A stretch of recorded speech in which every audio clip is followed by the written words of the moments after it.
coming through that door. It's Saturday and the band is playing.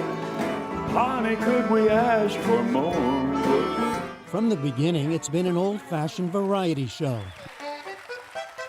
Loved for its music, skits. I suggest that the two of you vamoose. Well, it's been a quiet week in Lake Wobegon, Minnesota. And most of all, the storytelling of Garrison Keillor.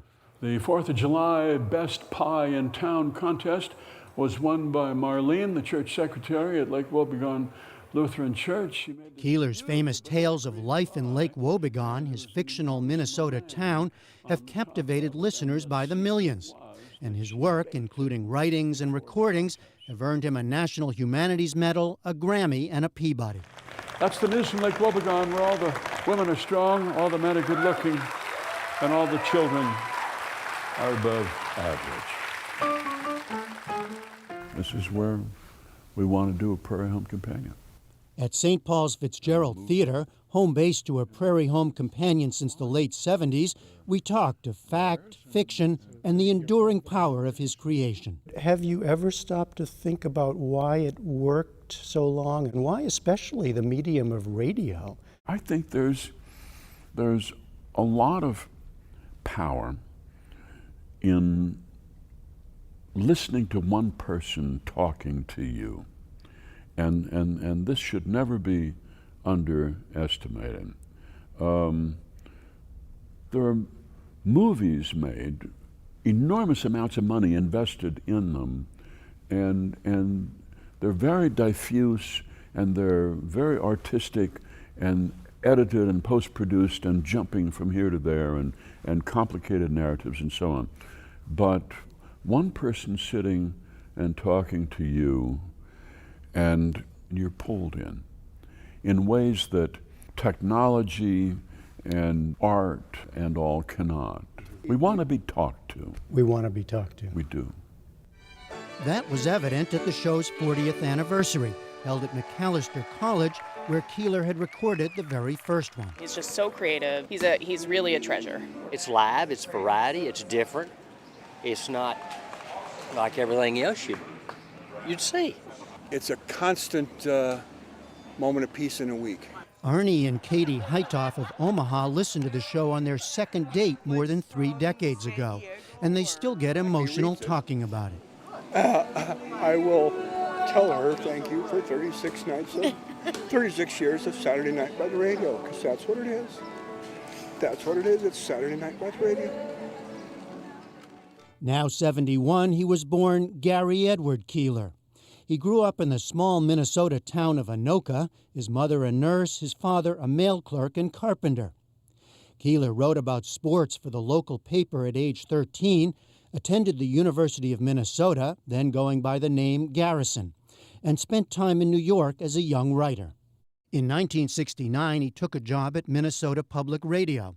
37 degrees in the Twin Cities. The high today should be about 48. And launched a Prairie Home Companion 5 years later. He'd gone home in more ways than one. How much did you know about this place, Lake Wobegon, before you made it up? It was a mystery because I had run away from it when I went off to the University of Minnesota when I was 18. But to do that radio show, I had to go back to my aunts and uncles, and that's what Lake Wobegon is. It's a lost world. Maybe, but Keillor gave it life in many of his more than 24 books and in the show that's been performed all over the country and around the world. Be patient, this will pass. Director Robert Altman made A Prairie Home Companion into a feature film in 2006. Stops on this. Keillor's real-life team includes a full-time staff of around 15, a house band, actors, technicians, and guest musicians who appear regularly.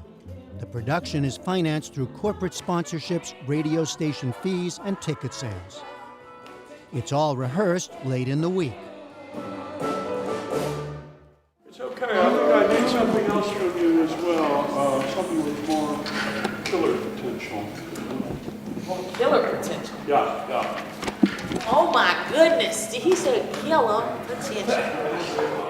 Hold on, I'm coming. Hold on, I'm coming. Hold on, I'm coming. A flat. A flat. Yeah, just hold on. Hey, said I'm coming. Yeah, hold on. Hey, said I'm coming.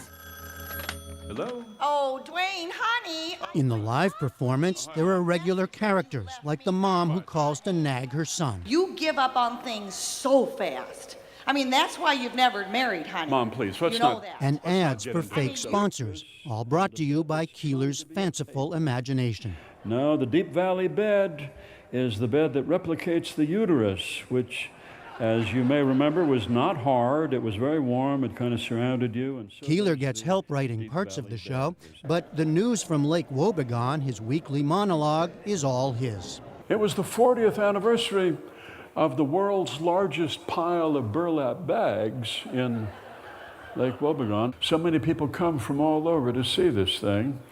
So many people who write into the website, worldslargestpile.org.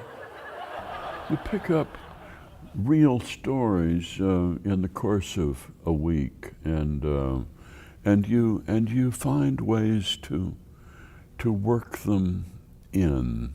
You hear a story about a man who built himself a house around the corner from his mother's house so that he could stand in his kitchen window and he could see her in her kitchen window. That's a real story. Yeah. Now the rest is up to me. And I need to bring in some other people here. I'm going to make his the only house in town that welcomes Mormon and Jehovah's Witness missionaries. In fact, Keillor often writes the news from Lake Wobegon on the morning of the show, and then gets up on stage without notes. I try to make my way from the beginning to the end, oftentimes forgetting big swatches of it, which, makes you panic a little bit. Does the story sometimes just change completely mid-course? Yes. Yeah. Yeah. And sometimes it ends abruptly, but you've got your ending line, Yeah. So you just pause. You know you're not done, but they don't know you're not done. And you just pause and you say, and that's the news from Lake Wobegon, where all the women are strong and all the men are good looking and all the children are above average. Keillor's just released a new collection of his writings over the years, The Keillor Reader. And in a biographical essay is candid about how unlikely his success has been. And you describe a young man who was very shy and quote, I want to quote it, absurdly self-conscious and timid and eager to please and arrogant all at the same time. Mm-hmm. It doesn't sound like a likely formula for success. No, it's not. I was the least likely person to wind up doing this because growing up in the Midwest, you're told don't think too much of yourself because you are no better than anybody else. This is baked into you. Did you have to develop this character, Garrison Keillor? I think more or less, but every adult does this. We redo ourselves, we rearrange ourselves, and I'm also trying to put aside lifelong habits that only get in the way, shyness being one of them. Yeah. You don't talk about or give any hint as to your worries and your anxieties. Those doubts and anxieties have never gone away. No. Keillor says he has no plans to retire despite suffering a minor stroke in 2009. In addition to a Prairie home companion, he continues to record a daily radio program about poetry and literature. And here is the Writer's Almanac for Friday the 20th. Runs a bookstore in St. Paul and is working on his first full-length play set to open this fall. Is there a lesson that you've taken from the 40 years of Prairie Home Companion about life? Hurry up. Hurry up. Hurry up. Hurry up and... Hurry up and do it. Get it done. You've got work to do. Don't put this off, and don't take the long view here. You know, life is today and tomorrow, and if you're lucky, next week. The next season of A Prairie Home Companion begins in September.